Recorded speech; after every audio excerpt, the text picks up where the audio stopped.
Graça e paz a todos, amém? Bom dia a vocês que estão nos assistindo de casa. Eu creio que Deus tem coisa extraordinária para fazer em nosso meio.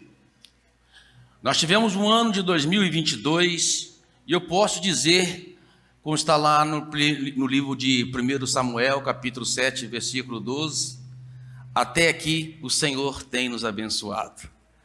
Ali diz, Ebenezer, até aqui o Senhor tem nos abençoado.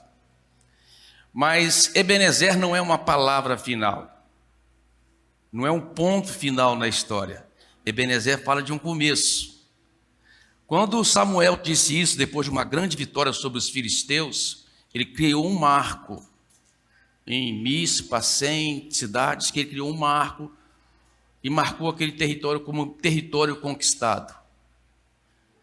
Mas depois Deus levantou Saul, depois levantou Davi, que conquistou e ampliou ainda mais o território de Israel. Ou seja, o Ebenezer era apenas um marco de conquista. Deus tinha muito mais para trazer para o povo de Israel. E eu creio que Deus tem muito para nós. Eu creio que 2023 vai ser um ano abençoado. Quem crê que 2023 vai ser um ano abençoado? Todo mês de dezembro do ano vigente, a gente faz um propósito. Nós fazemos o mês das primícias. O que é primícia? O que são primícias? A palavra primícia significa os primeiros frutos, ou seja, trazer para Deus os primeiros frutos. Israel tinha essa prática. E interessante que era uma prática deixada pelo próprio Deus, e todas as vezes que eles deixavam de praticar essa ordenança, essa direção de Deus, alguma coisa acontecia. Nós temos no livro de Neemias, o livro de Neemias também é um livro histórico.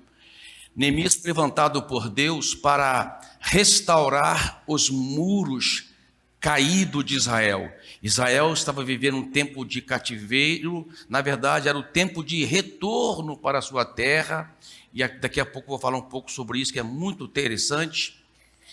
E Deus preparou Neemias, que tinha nascido no cativeiro, para ir para Israel, para Jerusalém, para reconstruir os muros, para preparar a vinda do povo. E é interessante que no processo de restauração, Neemias percebeu uma coisa. Ali no capítulo 10, versículo 35, diz isso. Neemias falou assim, nós deixamos de praticar algo que praticávamos antigamente. Nós deixamos de trazer as primícias. O povo era um povo que estava vivendo uma situação difícil, de reconstrução, de restauração. E Neemias falou, a partir de hoje, nós vamos estabelecer que todos devem trazer as suas primícias. Então, eu entendo que primícias, para nós, é um posicionamento, é uma direção espiritual. É, de uma certa forma, trazer uma semente que vai preparar um tempo frutífero para o próximo ano. Então, nós fazemos isso todos os anos. E eu faço isso desde há mais de 20 anos. E eu tenho percebido o quanto Deus tem nos abençoado por causa disso. Como que Deus nos abençoa por causa disso? E eu creio que a bênção de Deus se estende também a você.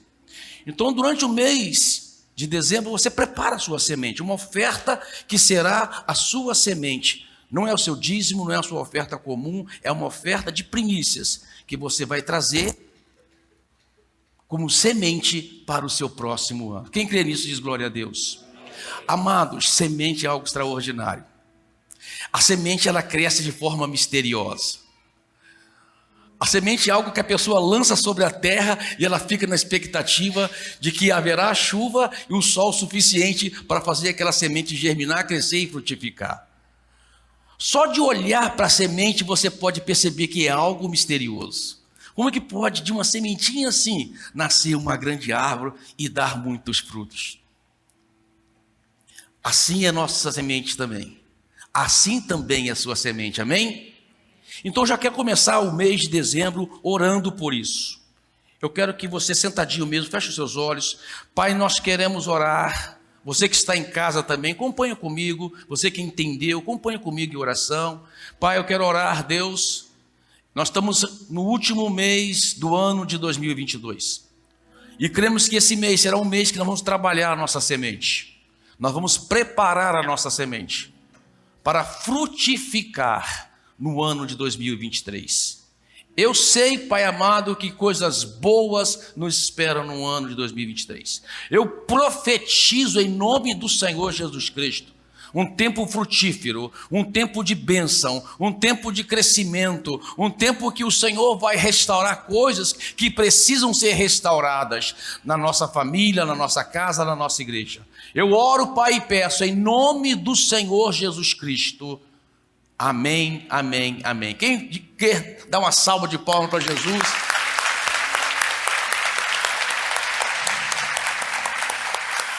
Amada, a vida cristã é uma vida de posicionamento espiritual. E nós precisamos entender que precisamos tomar posicionamento espiritual. Tem muita gente preocupada com o ano de 2023. Tem muita gente temendo, assustada, com medo com o futuro. Nós não precisamos olhar para o futuro com temor e medo, com desespero. Nós temos que olhar para o futuro com fé e esperança. Na verdade, a Bíblia aponta um futuro de bom para aqueles que creem em Deus. Então nós temos que olhar sempre para o futuro com fé e esperança. Não permita que o seu coração seja tomado de um temor desnecessário, de algo que vai prejudicar você, de algo que vai roubar a sua energia, a sua força emocional, a sua força física e principalmente a sua força espiritual. Porque é um efeito em cadeia. Então nós precisamos tomar um posicionamento e acreditar que coisas boas acontecerão. Fala comigo, coisas boas acontecerão. No livro de Isaías, capítulo 43, diz assim, versículo 18: esqueçam o que se foi. Aí, ó. Não vivam no passado. Veja, estou fazendo uma coisa nova e ela já está surgindo. Vocês não percebem? Até no deserto vou abrir um caminho e riachos nos ermos. Uau! Deixa eu te falar o contexto de Isaías nesse texto aí, principalmente nesse texto. Nesse texto, o povo de Israel ainda estava vivendo em cativeiro. Estava no exílio. O exílio foi algo assim. Primeiro os assírios, né? Você vê lá até no livro de Daniel, Daniel foi levado para o cativo. Os assírios tomaram Samaria, que é o reino norte. Aí depois de um tempo veio, os babilônicos vieram e tomaram o império dos assírios. E foram os babilônios que foram para o reino sul, onde via Jerusalém, Judá, e levaram cativo o povo de Judá para o cativeiro, para uma terra estranha. Os que ficaram na terra ficavam sempre naquela expectativa assim, ó, o que vai acontecer? Será que vai acontecer mais? Será que já estava ruim, ficou pior? Já estava ruim, ficou pior. Não sei se vai melhorar ou vai ficar pior. Tem um meme assim na internet que eu acho muito interessante. Será que estava ruim, ficou pior? Será que vai ficar pior ainda do que está? E o povo ficava nessa expectativa porque era tempo de incerteza para o futuro. Aí Isaías fala assim, gente, uma coisa nova está para acontecer. Uma coisa boa vai acontecer. E eles olhavam para o cenário, e o cenário natural não apontava para uma coisa boa. Olhando para o cenário, não apontava para algo que favorável. Parecia que ia piorar. Mas de repente, os persas tomam o reino da Babilônia.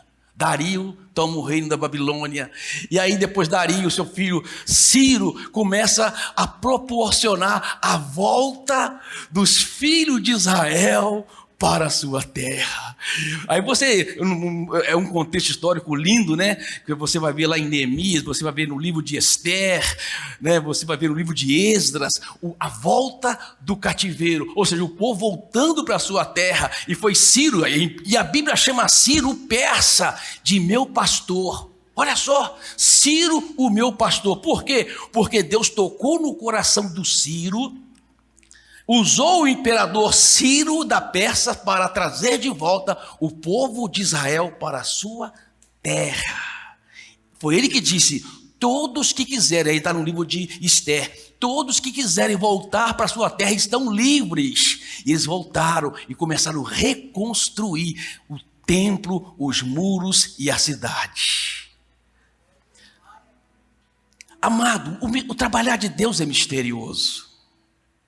O trabalhar de Deus é extraordinário. Quando Deus, estou por fazer uma coisa nova, você precisa acreditar e ter fé, que às vezes, mesmo que o cenário seu, no momento, você às vezes olha para a sua família e fala assim: como Deus pode fazer alguma coisa na minha família? Parece que ela está destroçada.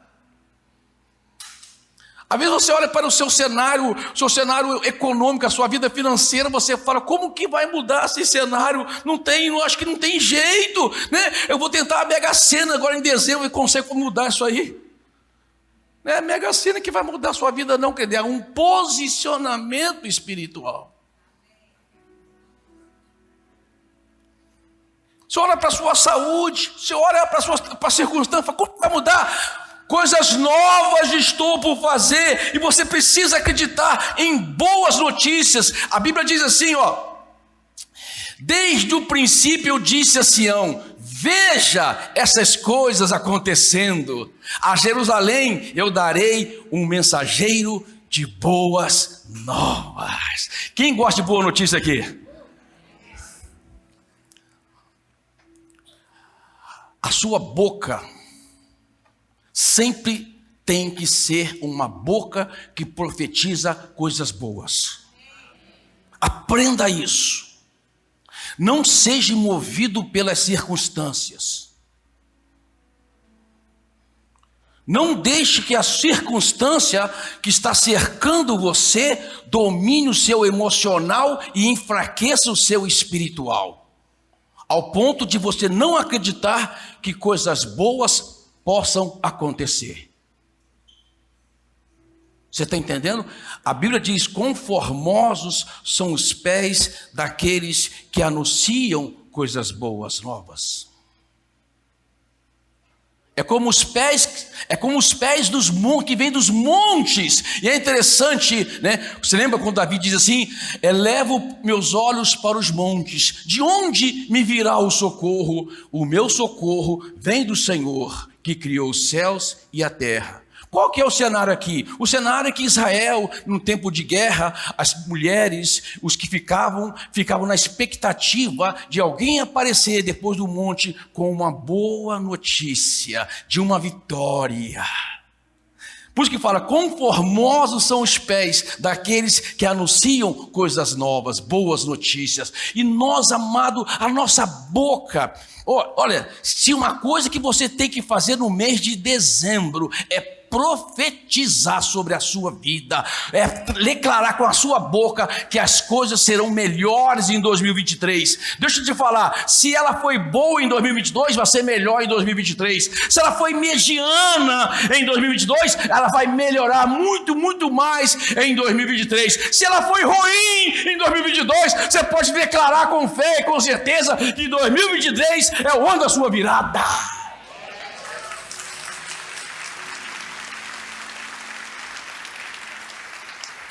Saia da sua boca a palavra de fé e esperança e não de derrota. Uma vez eu fui pescar com 2 amigos, lá no Pardão, lá em Viradouro. A gente estava com a pretensão de pegar dourado.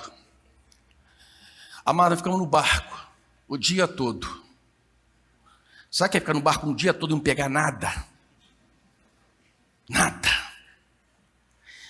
E um ficava assim: vamos embora, está dando nada, hoje está ruim.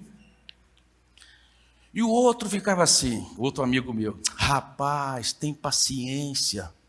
Às vezes o melhor peixe está por vir. E eu ali no meio.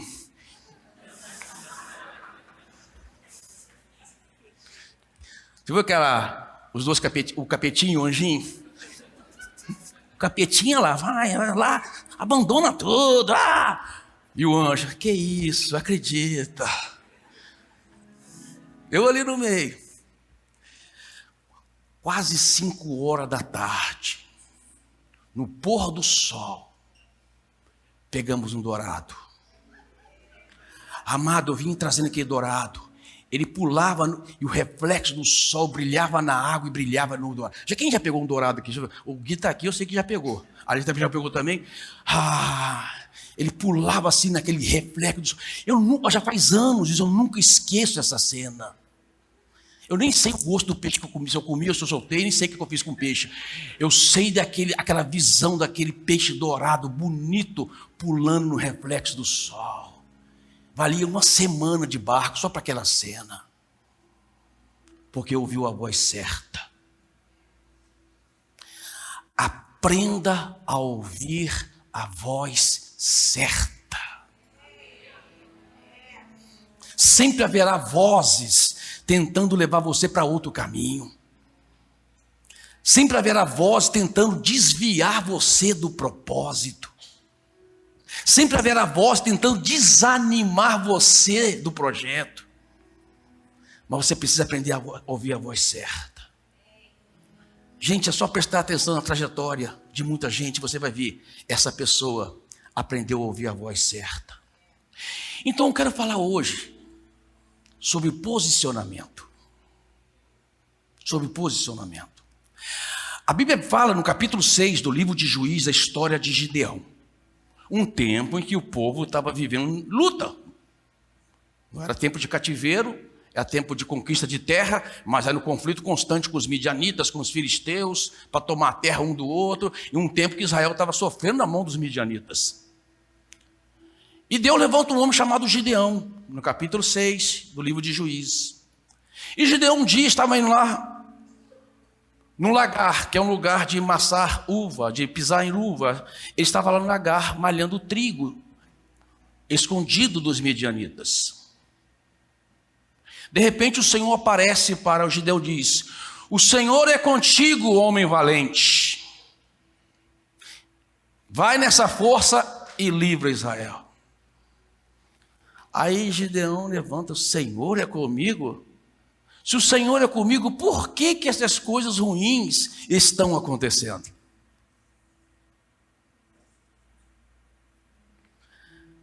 E o anjo diz de novo: o Senhor é contigo, vai nessa força e livra Israel. Sabe, amado, a primeira coisa que eu penso aqui, eu vou continuar o texto para vocês, é que muitas vezes nós ficamos escondidos no nosso lagar. Lagar não era um lugar de trigo, era um lugar de uva. E às vezes nós usamos um lugar que não é apropriado para aquilo, para nos esconder. E tem muita gente que fica escondido no seu lagar, com medo de enfrentar uma situação, com medo de tomar um posicionamento para mudar aquele cenário. E Deus falou: sai desse lagar. Esse lagar não é lugar de vitória, esse lagar é lugar de se esconder. E amado, a pior coisa que uma pessoa pode fazer numa situação difícil na vida é se esconder. Ela precisa se posicionar e dizer: não, eu vou tomar uma atitude e vou mudar essa situação. Eu vou sair do meu lagar de medo, eu vou sair do meu lugar de ostracismo. Ostracismo é quando a pessoa se esconde dentro de si mesma, e tem muita gente se escondendo dentro de si mesma, sabe? Qual ostra mesmo, sabe? Vive nessa situação que às vezes nem revela o que está passando para as pessoas. E o Senhor diz para Gideão: sai do lagar. Toma um posicionamento. Você não precisa ficar com medo. Vai nesta força e livra Israel. E é interessante que quando o anjo diz, vai nessa força, não era a força de Gideão, porque enquanto nós estivermos confiando na nossa força, sabe por que muita gente fraqueja? Sabe por que muita gente desanima na trajetória? Sabe por que muita gente deixa de levar avante um projeto? É porque ela sempre confiou na sua força, na sua própria força. E quando ela está diante de um problema que ela percebe que a força dela não é suficiente, ela desanima. Quando ela está diante de uma situação que ela percebe que a força dela não é para aquilo, ela desanima. Aí o anjo fala para Gideão, vai nessa força. Que força? A força que Deus disse, o Senhor é contigo. Vai na força de Deus. A Bíblia diz que maldito o homem que confia no homem e no seu braço forte. Entenda bem o versículo. Tem muita gente que usa esse versículo para falar, não confia no cara não, hein? Não é nada disso. Maldito o homem que confia no homem e no seu braço forte. Ou seja, maldito o homem que confia nele e no seu braço forte. Por quê? Porque o seu braço forte pode ficar fraco, mas Deus nunca fica fraco.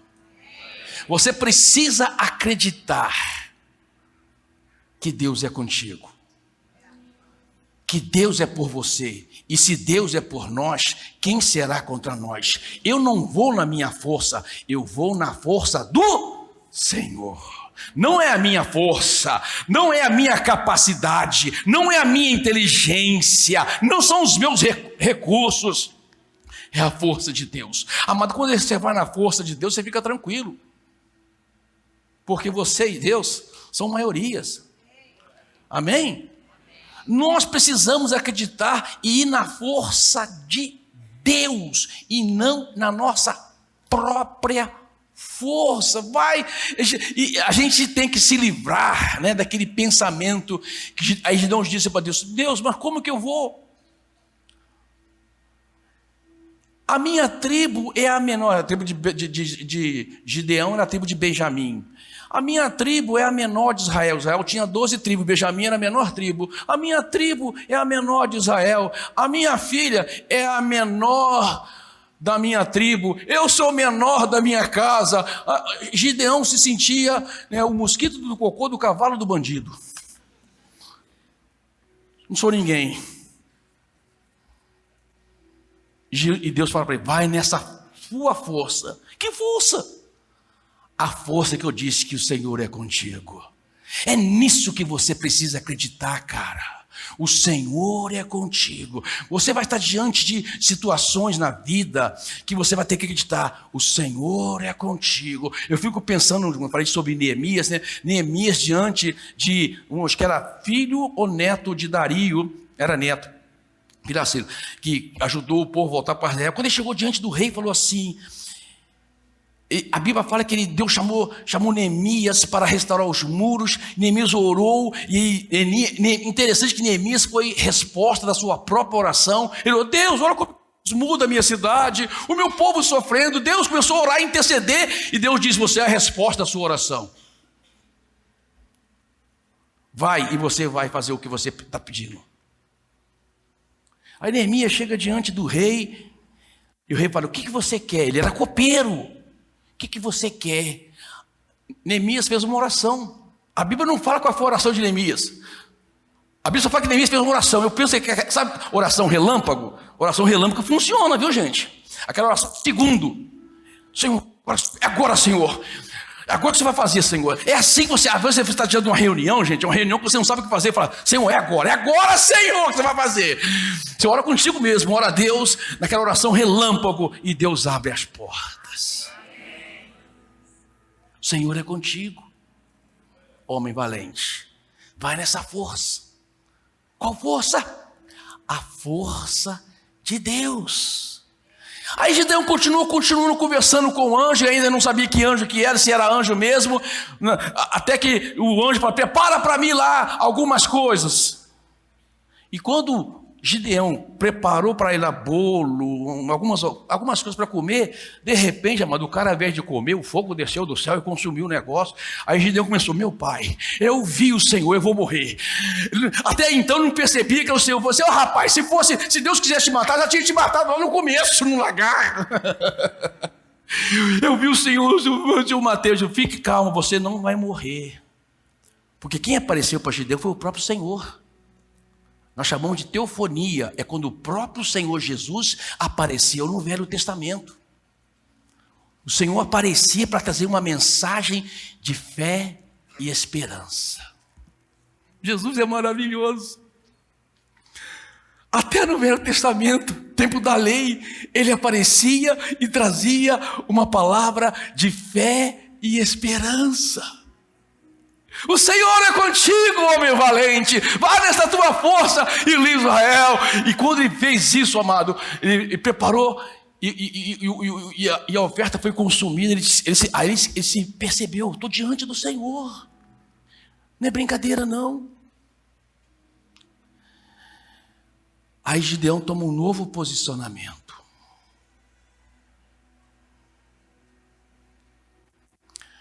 Interessante que neste momento o Senhor apareceu para o Gideão e diz: Shalom. Jeová, Shalom, o Senhor é a paz. E Gideão pega, faz um altar porque o Senhor lhe apareceu. Toda vez que o Senhor lhe aparecer, construa um altar no seu coração. Talvez a palavra de hoje está tocando no seu coração. Faça dessa palavra no seu coração um altar. O Senhor te apareceu através da palavra e te revelou algo profundo e escondido. Gideão constrói um altar ao Senhor. O Senhor apareceu para Gideão como Jeová Shalom, o Senhor é a paz. Aí Deus fala para Gideão começar uma guerra. Eu sou o Senhor da paz, mas muitas vezes, para você ter a verdadeira paz, você precisa começar uma guerra. Deus fala para Gideão: vai lá na casa do teu pai. Do teu pai. Lá tem um altar a Baal. Você vai derrubar o altar de Baal que foi edificado. Gideão foi e derrubou o altar. Eu não quero um outro altar na minha vida. Baal significa o Senhor é o seu marido. Eu não vou ter outro. Lembra da mensagem da sunamita? Eu não vou ter outro marido na minha vida, é só o Senhor. Não vou ter outro, é só o Senhor. Gideão vai lá, derruba o altar de Baal, que era da casa do seu pai, e começa uma guerra. Quiseram matar Gideão. Todo mundo diz: vamos matar esse cara que ele derrubou o nosso altar de adoração a Baal. Porque Israel estava dividido entre dois deuses. Enquanto houver divisão no coração de uma pessoa, enquanto houver outro altar competindo com o altar de Deus, as coisas não acontecem. E quiseram matar Gideão, e o pai de Gideão levantou e disse: espera um pouquinho. Se Baal é o Senhor, ele que faça alguma coisa com Gideão. E não aconteceu nada com Gideão. E viu que o Gideão morreu, porque derrubou o altar do Baal. E todo mundo esperando Gideão morrer, não morreu. Aí botaram o nome de Gideão de Jerubbaal. Aquele que entra em oposição a Baal. Aquele que se levanta contra tudo aquilo que ofende a Deus. Aquele que derruba todo o altar, que tenta se colocar no lugar do altar de Deus. Jerubbaal, o opositor a tudo aquilo que ofende a santidade de Deus. Amados, esse posicionamento espiritual é de suma importância para a nossa trajetória de vitória em fé. É quando nós tomamos posicionamento. Eu não vou ter na minha vida nada que concorre com o meu relacionamento com Jesus. Nada que compete com o meu relacionamento com Jesus. Nada que me impede de ter uma profunda comunhão com o Espírito Santo. Eu vou ser um Jerubaal. Eu vou ser um opositor a tudo aquilo que se levanta contra Deus. Uau! Aí Gideão, resumindo a história, vou lá para frente agora. Quando ele vai enfrentar os midianitas, porque agora ele não estava escondido mais no lagar. Agora estava na força do Senhor. Agora já tinha destruído o altar de oposição a Deus. Agora não havia na vida de Jerubaal, Gideão, nada que impedia a sua vitória. Agora ele estava consciente que o Senhor era totalmente com ele, 100% com ele. E ele vai e reúne 32 mil homens para enfrentar 135 mil homens dos midianitas. E Deus diz, é muita gente, 32 mil é muita gente. Aí ele vai manifestar a glória de Deus, tira um pouco de gente e caiu para 10 mil. 10 mil é muita gente, tira um pouco de gente e caiu para 300. E com 300 homens, Gideão venceu um exército de 135 mil homens, porque para Deus não há impossível. Uau! Queridos, ao olhar para 2023, você pode pensar assim, pastor, 2023 está igual 135 mil midianitas na minha vida, mas eu vou enfrentar na força do Senhor, na graça do Senhor, no poder do Espírito Santo. O Senhor é comigo, eu sou um homem valente, não porque a força é em mim, mas porque a força do Senhor habita em mim, aleluia. Amado, posicionamento espiritual é tudo. Vida espiritual, vida cristã, querido, não é oba-oba, não é religiosidade, não é essas coisas. Vida cristã é posicionamento, é ouvir a verdade de Deus e andar debaixo dessa revelação. Você está entendendo? Você ouve a verdade. João 8,32, conhecereis a verdade e a verdade vos libertará. Diante da verdade você toma um posicionamento. E o posicionamento que você toma vai levar você à vitória.